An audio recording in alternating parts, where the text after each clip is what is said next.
SD Negeri Banu Anyar 4 Banjarmasin memiliki 6 ruang belajar buat sebuah ruang belajar untuk mereka nang inklusi.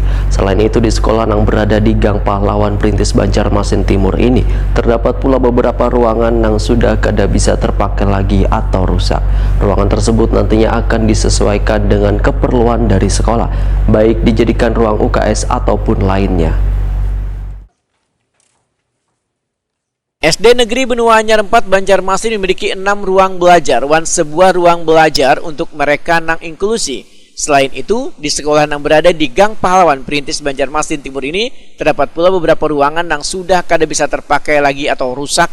Ketua Komisi 4 DPD Banjarmasin Nur Latifah Takuni Prima TV di sela-sela melakukan kunjungan jelang tengah hari Sabtu 2 Oktober 2021 memandahkan 6 ruangan sebuah ruangan gasan inklusi sudah dinilai cukup untuk menampung siswa, sedangkan ruangan yang akan terpakai tersebut sudah masuk dalam usulan di Badan Anggaran DPRD Banjarmasin untuk mendapatkan bantuan di tahun 2022 nanti.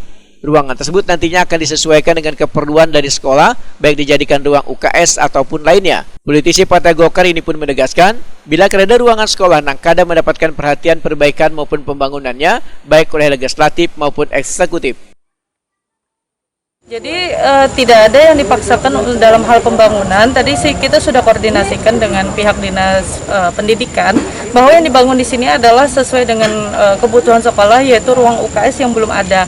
Nah, sisa untuk ruangan tersebut nanti mungkin akan dikoordinasikan dengan pihak aset, akan dihilangkan lah, dihancurkan dulu sehingga ruangan tidak terpakai tersebut tidak menjadi pemandangan yang tidak bagus dipandang. Nanti seolah-olah kan tidak ada perhatian dari pemerintah kota untuk pembangunan. Padahal kan pembangunan tersebut memang tidak terpakai dan belum urgent untuk dilakukan pembangunan. Kabid Bina SD Distrik Banjarmasin Nuryadi menyatakan, ruangan yang kada terpakai tersebut nantinya akan dibongkar kemudian dibangun kembali.